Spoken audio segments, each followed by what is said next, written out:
Hey Village Vino fans, we're here today filming our 8th anniversary virtual tasting pack featuring sparkling wines from Dustin Jones with Skurnik. And also Chef Jeremy over here. Chef's going to tell you a little bit about the pack and what it offers, the wines and the cheeses that go into it, and we're going to lead you through all 4 of these great wines. And as always, I'm just here to have a great time. Hopefully you guys can chuckle at some of the shenanigans that we'll get into and and enjoy this pack when you get home. The pack itself is going to include these 4 amazing sparkling wines. We're also going to have our 2 different cheeses that I'll go into more detail as we go further into the video, as well as a salumi. And then, of course, we're going to provide you with a little bit of bread that you guys can bake off at your own and enjoy whenever you guys are ready. So we're really excited to get going on this. We're really excited to introduce another pack for you guys, and we know that we have seen some excitement already. So can't wait to get it started with you guys. Please, gentlemen, let's get started. Yeah, let's talk about the first one, Dustin. Okay. What we got? So we have Domaine de Taiolu Brut Tradition. So Jackie Blow is the winemaker, actually Jackie and his son now, JP Blow. This is Loire Valley wine, so Montlouis is where this is located. This is coming from 40-year-old vines of Chenin Blanc, and one of the only ones that he makes the traditional method, so the champagne method of making sparkling wine. Very low dosage, about 3 grams per liter, so it's very crisp and dry. Really a great food wine, great wine with cheese. Absolutely, right on. Something that's nice and crisp actually goes really, really well with our first cheese on the block, which is our Latour. So this is actually a French cheese that, Italian cheese, but it's a blend. It's a blend of all cow, sheep, and goat. The way that it's aged is absolutely fabulous. You're getting this beautiful creaminess on the outside, and then they have the goat right in the center. So you get that nice thick funkiness with this blend of like palatable, amazing mushroomy, buttery texture. It's absolutely fabulous, and I'm going to give you guys a little taste here in just a second to go right along with it. But we definitely thought it'd be a great choice to go with this because that crispness of this sparkling wine, cuts right through like all that creamy fattiness of this cheese. Yeah. So, I mean, Jackie Blow is definitely, in instances of the wines I've had from him and his son, known for like that big pronounced acidity. And what I really like about this too is that little bit of dosage like we were talking about, just really mellows it out and provides a nice texture against that crisp acid. Yeah, so I feel like the little bit of sugar kind of rounds out and kind of fills in the cracks and keeps the wine nice and kind of soft. Totally. I mean, how can you hate a bottle of wine that has a black velvet label on it too? That's just a whole lot of fun, I think. We love that label. I got to visit this estate in last summer, and I was really impressed with Jackie and his son. Just the attention to detail was almost kind of maniacal in the way that they approached everything. The winery's been converted into organic farming and is now certified organic. And that's not all the details, because a lot of what I noticed is the farming. sure. We saw some of his vineyards, and you can see this beautiful soil that was soft and still had some moisture in it. And then, the plot next door was hard pan. Mm-hmm. And you can tell it's just really the extra attention to detail that they put into the farming. And, if you start with good ingredients, you typically can make really good things. If you don't, then it's a little bit harder. You have to put a little bit more makeup on, maybe a little bit more dosage or something like that. In this case, you don't really have to do it. That's beautiful. A lot of fun. Great way to kick off a wine tasting.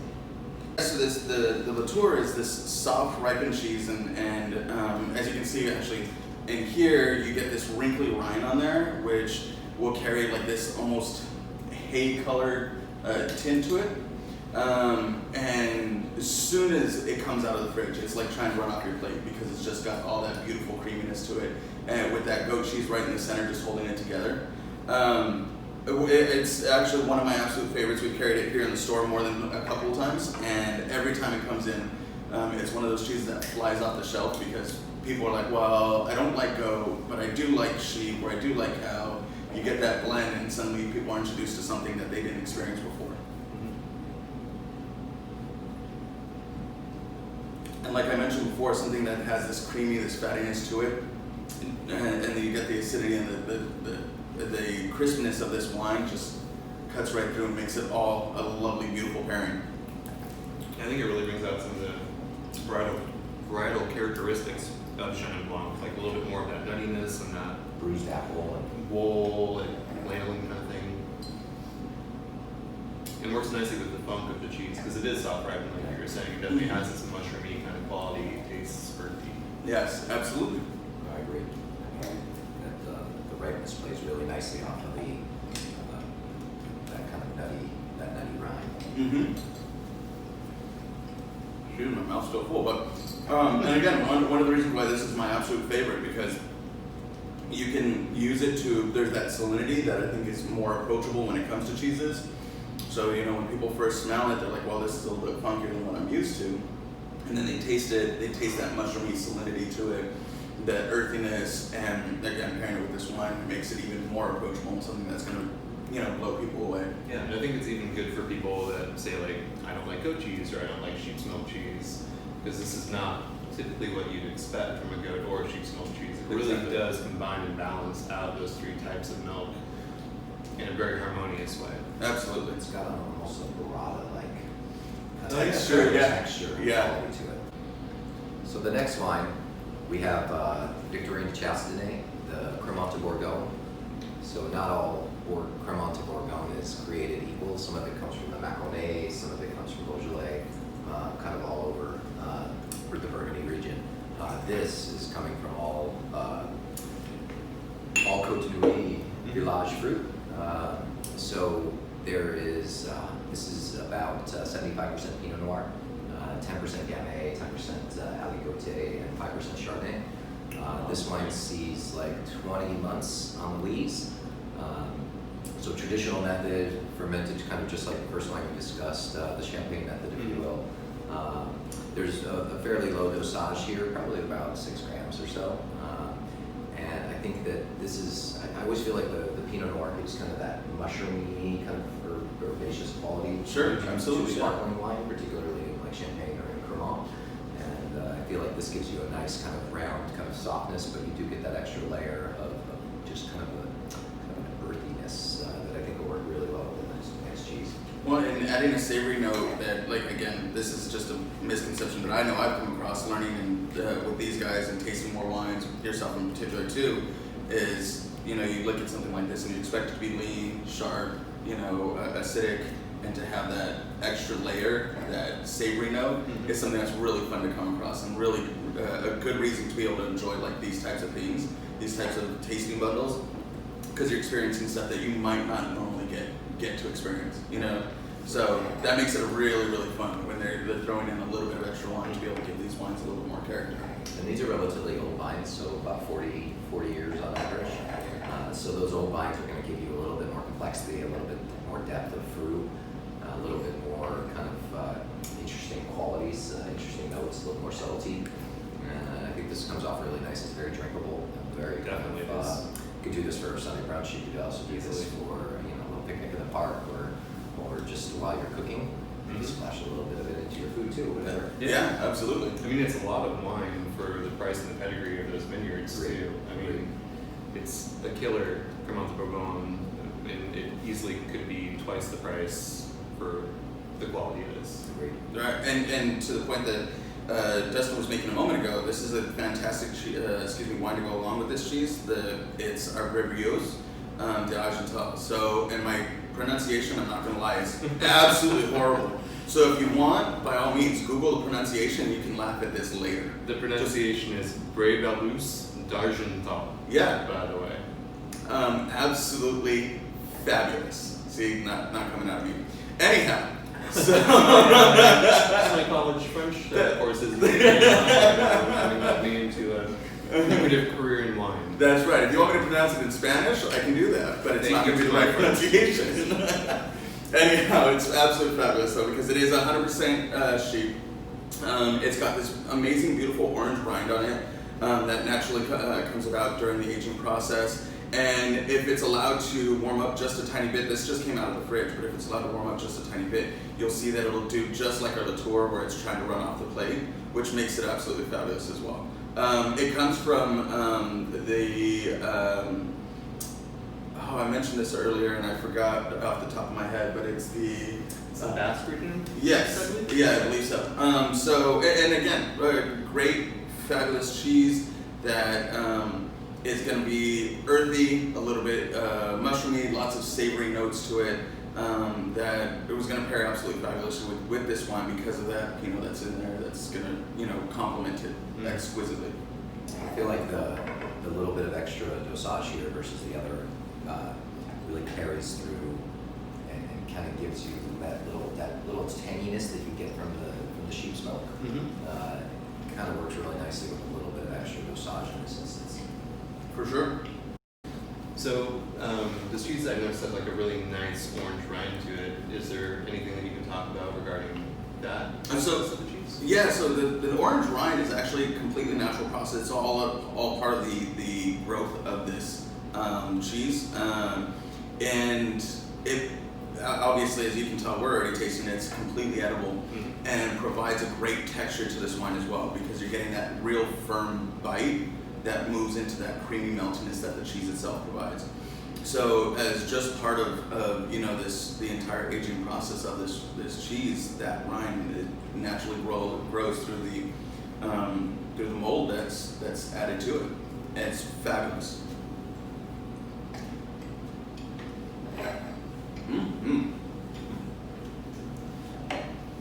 Well done, chef. I get it right sometimes. I'm good like that. Nice. That really works.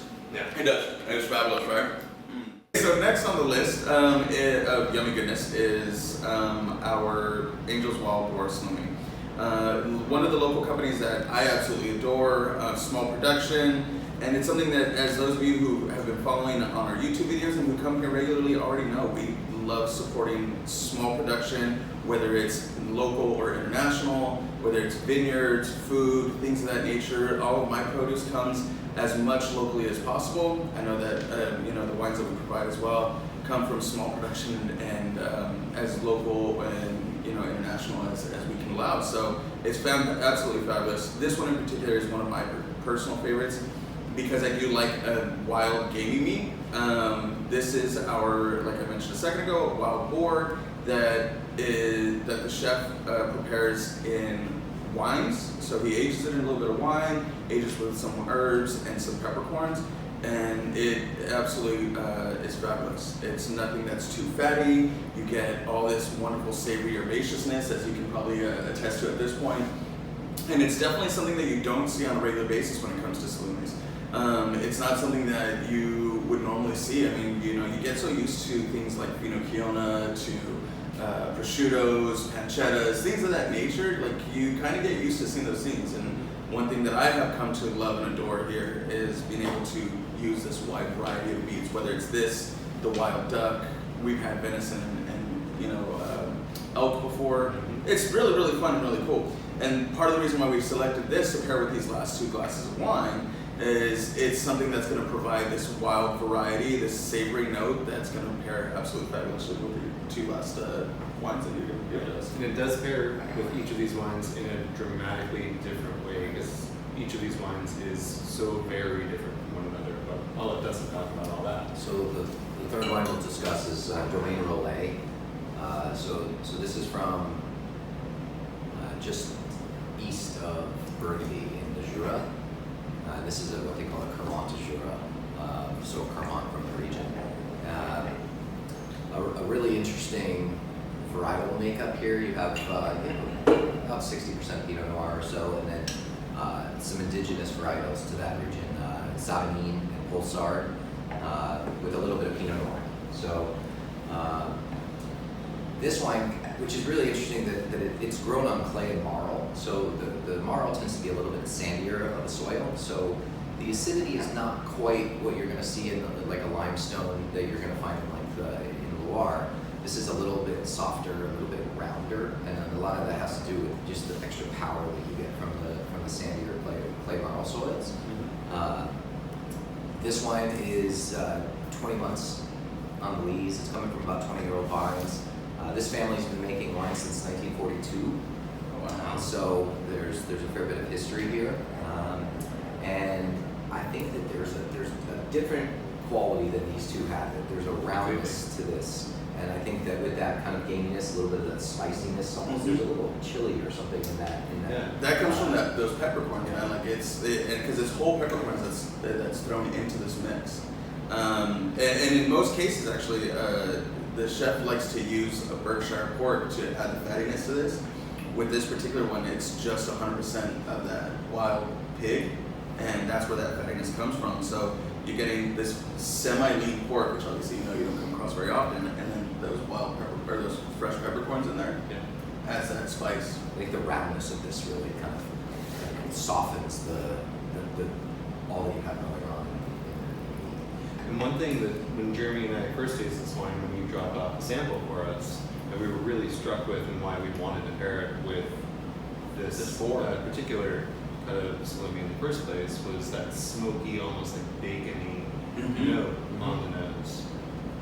And you're right, it is totally different from the other two wines in the lineup, and that really does speak to Jura as a whole. It's kind of a land stuck in its own time within France, like kind of radically different from other regions. It is very radically different from other regions.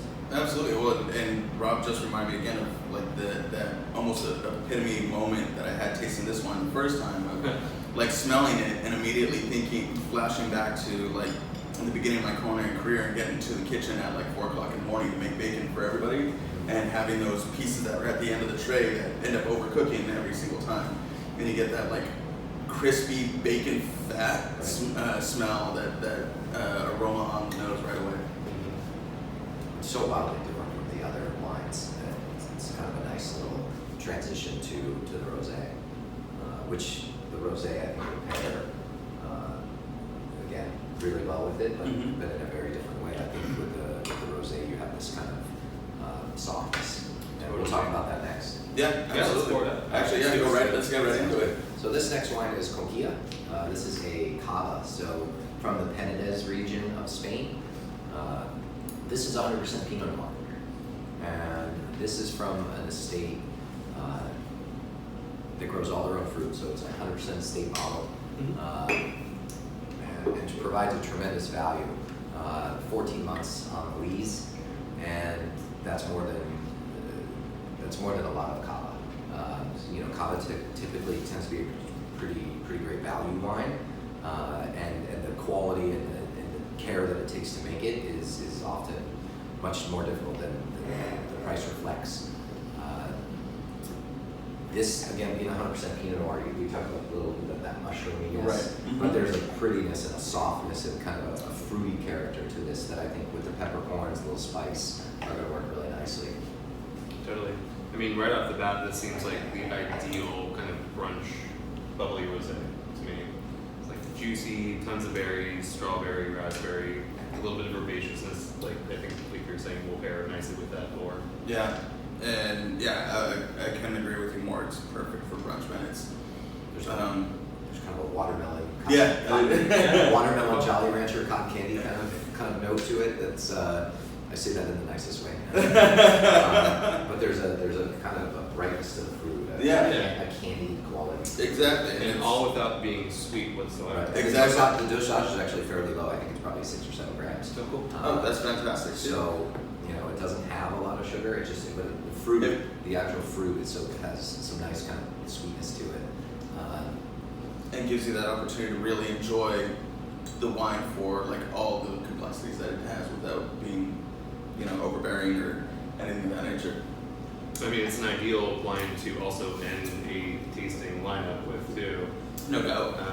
It just is refreshing, just the right amount of fruit and rounds everything out nicely. Yeah, and like Rob, mentioned, and like I'm getting to try right now because Boar's good. Goes really well with this wine because it provides a very different avenue, very different aspect that you wouldn't normally expect with something like a rosé. Would you say that everything's fine when you have a little bit of swine, Jeremy? No, I would say everything is fine with a little bit of wine. That's actually very, very good. I like that. This is a scary bottle. This is one. Oh, yeah. Okay, We this open it, pour a couple glasses, and then the bottle's gone. I could see this going ideally and really quickly if you were to get a bottle and take this to like your pool party or Right. something like that. As you said, a brunch champagne, or what we call porch pounders. So, Yeah. Patio Definitely. pounders. Something you can definitely get down on. yeah. All right, guys, we've had an absolute blast with Dustin here, tasting all of these wines, getting cheese drunk as well, because these are some amazing cheeses that we definitely want you guys to take advantage of. And we can't wait to see you again when you come on through. What else is there to say? You know, what better way to celebrate than with four amazing bubbles, sets of bubbles, I'm sorry, four amazing wines, and yeah, just splashes and fun. So thank you so much to everybody. Thank you, Dustin, for joining myself and Rob. Yeah, definitely. And a virtual cheers to all of those who are watching. We miss you guys. Salute. Good times, good wines. That's right. Good times, good wines.